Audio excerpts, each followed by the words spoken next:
You're tuning in to Let Them Bite read Ray Bradbury's A Little Journey. His other works include Fahrenheit 451 and The Martian Chronicles, as well as many others. It's a treat to be able to read something a little closer to our time period because it's uncommon for it to be in the public domain. Please like, comment, and subscribe.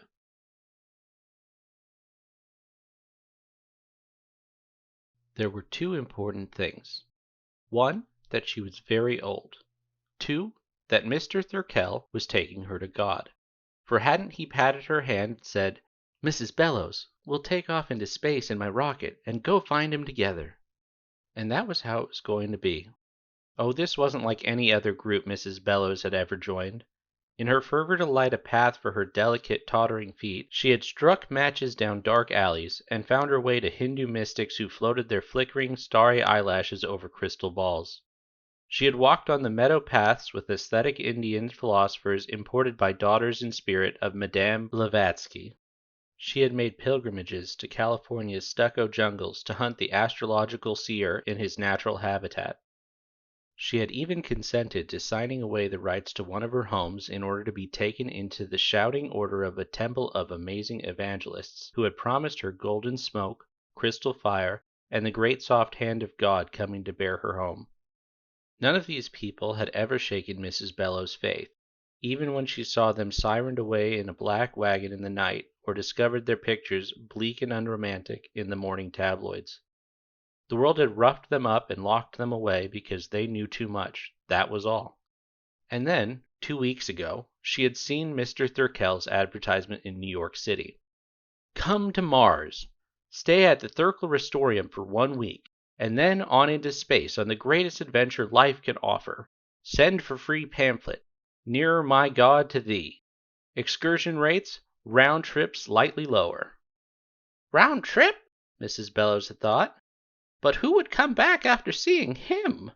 And so she had bought a ticket and flown off to Mars and spent 7 mild days at Mr. Thurkell's Restorium, the building with the sign on it which flashed, "Thurkell's Rocket to Heaven." She had spent the week bathing in limpid waters and erasing the care from her tiny bones, and now she was fidgeting, ready to be loaded into Mr. Thurkell's own special private rocket, like a bullet, to be fired on out into space beyond, Jupiter and Saturn and Pluto. And thus, who could deny it, you would be getting nearer and nearer to the Lord. How wonderful! Couldn't you just feel him drawing near? Couldn't you just sense his breath, his scrutiny, his presence? "Here I am," said Mrs. Bellows, "an ancient rickety elevator, ready to go up the shaft. God need only press the button." Now on the 7th day, as she minced up the steps of the Restorium, a number of small doubts assailed her.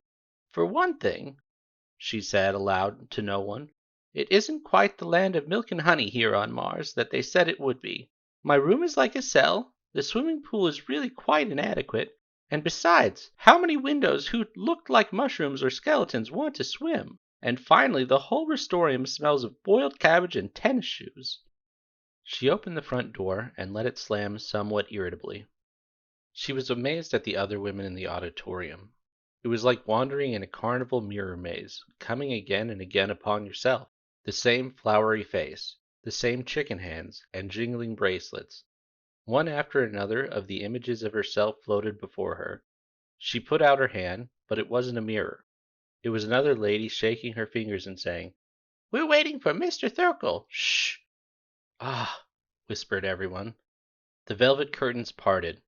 Mr. Thurkel appeared, fantastically serene, his Egyptian eyes upon everyone. But there was something, nevertheless, in his appearance which made one expect him to call "Hi!" while fuzzy dogs jumped over his legs, through his hooped arms, and over his back. Then, dogs and all, he should dance with a dazzling piano keyboard, smile off into the wings. Mrs. Bellows, with a secret part of her mind which she constantly had to grip tightly, expected to hear a cheap Chinese gong sound when Mr. Thurkel entered. His large liquid dark eyes were so improbable that one of the old ladies had facetiously claimed she saw a mosquito cloud hovering over them as they did around summer rain barrels. And Mrs. Bellows sometimes caught the scent of the theatrical mothball and the smell of calliope steam on his sharply pressed suit. But with the same savage rationalization that had greeted all other disappointments in her rickety life, she bit at the suspicion and whispered, "This time it's real. This time it'll work. Haven't we got a rocket?" Mr. Thirkell bowed. He smiled a sudden comedy mask smile. The old ladies looked in at his epiglottis and sensed chaos there. Before he even began to speak, Mrs. Bellows saw him picking up each of his words, oiling it, making sure it ran smooth on its rails. Her heart squeezed in like a tiny fist, and she gritted her porcelain teeth. "Friends," said Mr. Thirkell, and you could hear the frost snap in the hearts of the entire assemblage. "No," said Mrs. Bellows ahead of time. She could hear the bad news rushing at her, and herself tied to the track while immense black wheels threatened and the whistle screamed, helpless. "There will be a slight delay," said Mr. Thirkell. In the next instant Mr. Thirkell might have cried, or been tempted to cry, "Ladies, be seated!" in minstrel fashion, for the ladies had come up at him from their chairs, protesting and trembling. "Not a very long delay." Mr. Thirkell put up his hands to pat the air. "How long?" "Only a week." "A week?" "Yes. You can stay here at the Restorium for 7 more days, can't you? A little delay won't matter, will it, in the end? You've waited a lifetime. Only a few more days." At $20 a day, thought Mrs. Bellows coldly. "What's the trouble?" a woman cried. "A legal difficulty," said Mr. Thirkell. "We've got a rocket, haven't we?" "Well, yes." "But I've been here a whole month waiting," said one old lady. "Delays, delays." "That's right," said everyone. "Ladies, ladies," murmured Mr. Thirkell, smiling serenely. "We want to see the rocket." It was Mrs. Bellows forging ahead, alone, brandishing her fist like a toy hammer. Mr. Thirkell looked into the old lady's eyes, a missionary among albino cannibals. "Well now," he said. "Yes, now!" cried Mrs. Bellows. "I'm afraid," he began. "So am I," she said. "That's why we want to see the ship." "No, no, now, Mrs. He snapped his fingers for her name. "Bellows!" she cried. She was a small container, but now all the seething pressure that had been built up over long years came steaming through the delicate vents of her body. Her cheeks became incandescent. With a wail that was like a melancholy factory whistle, Mrs. Bellows ran forward and hung to him, almost by her teeth, like a summer maddened Spitz. She would not and never could let go, until he died, and the other women followed, jumping and yapping like a pound let loose on its trainer. The same one who had petted them and to whom they had squirmed and whined joyfully an hour before, now milling about him, creasing his sleeves and frightening the Egyptian serenity from his gaze. "This way!" cried Mrs. Bellows, feeling like Madame Lafarge. "Through the back. We've waited long enough to see the ship. Every day he's put us off, every day we've waited. Now let's see." "No, no, ladies!" cried Mr. Thirkell, leaping about.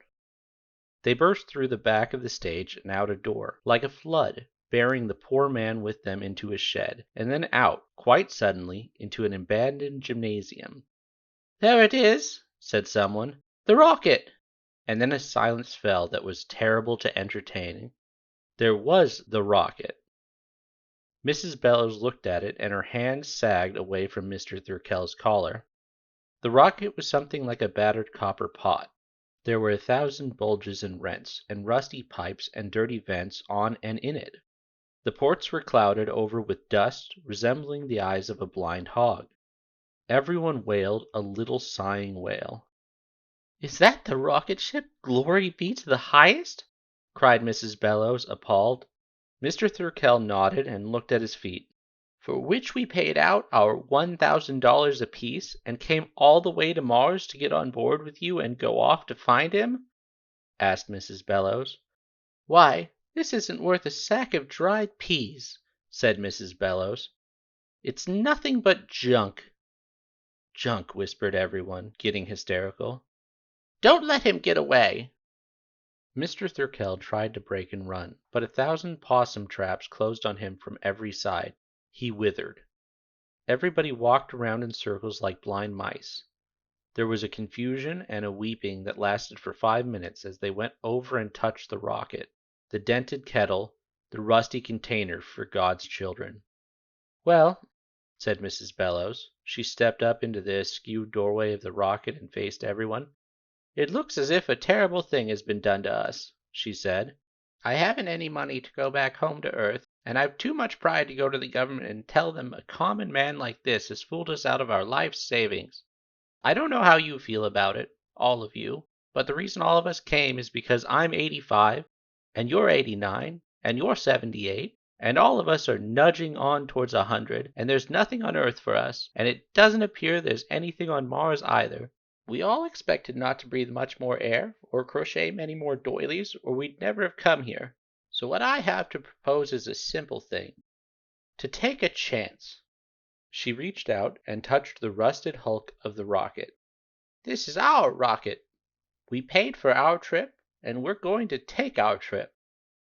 Everyone rustled and stood on tiptoes and opened an astonished mouth. Mr. Thurkell began to cry. He did it quite easily and very effectively. "We're going to get in this ship," said Mrs. Bellows, ignoring him, "and we're going to take off to where we were going." Mr. Thurkell stopped crying long enough to say, "But it was all a fake. I don't know anything about space. He's not out there, anyway. I lied. I don't know where he is, and I couldn't find him if I wanted to, and you were fools to ever take my word on it." "Yes," said Mrs. Bellows, "we were fools. I'll go along on that. But you can't blame us, for we're old, and it was a lovely, good and fine idea. One of the loveliest ideas in the world. Oh, we didn't really fool ourselves that we could get nearer to him physically. It was the gentle, mad dream of old people. The kind of thing you hold on to for a few minutes a day, even though you know it's not true. So all of you who want to go, you follow me in this ship." "But you can't go," said Mr. Thurkell. "You haven't got a navigator, and that ship's a ruin." "You," said Mrs. Bellows, "will be the navigator."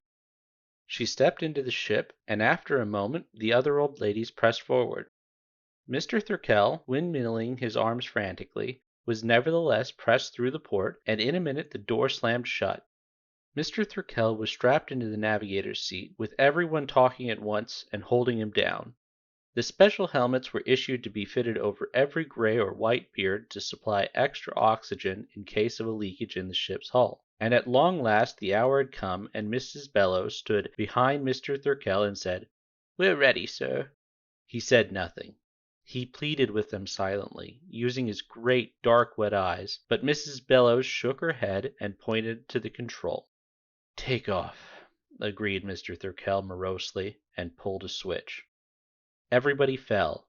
The rocket went up from the planet Mars in a great fiery glide, with the noise of an entire kitchen thrown down the elevator shaft, with the sound of pots and pans and kettles and fires boiling and stews bubbling, with a smell of burned incense and rubber and sulphur, with a color of yellow fire, and a ribbon of red stretching below them, and all the old women singing and holding to each other, and Mrs. Bellows crawling upright in the sighing, straining, trembling ship. "Head for space, Mr. Thurkell." "It can't last," said Mr. Thurkell sadly. "This ship can't last. It will." It did. The rocket exploded. Mrs. Bellows felt herself lifted and thrown about dizzily, like a doll. She heard the great screamings, and saw the flashes of bodies sailing by her in fragments of metal and powdery light. "Help! Help!" cried Mr. Thurkell, far away on a small radio beam. The ship disintegrated into a million parts, and the old ladies, all 100 of them, were flung straight on ahead with the same velocity as the ship. As for Mr. Thurkell, for some reason of trajectory perhaps, he had been blown out the other side of the ship. Mrs. Bellows saw him falling separate and away from them, screaming, screaming. "There goes Mr. Thurkell," thought Mrs. Bellows.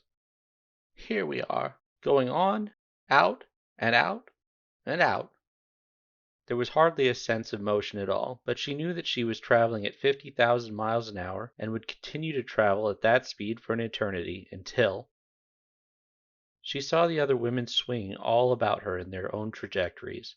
A few minutes of oxygen left to each of them in their helmets, and each was looking up to where they were going. Of course, thought Mrs. Bellows. Out into space, out and out, and the darkness like a great church, and the stars like candles, and in spite of everything, Mr. Thirkell, the rocket, and the dishonesty, we are going toward the Lord. And there, yes, there, as she fell on, coming towards her, she could almost discern the outline now. Coming towards her was his mighty golden hand, reaching down to hold her and comfort her like a frightened sparrow. I'm Mrs. Amelia Bellows, she said quietly, in her best company voice. I'm from the planet Earth.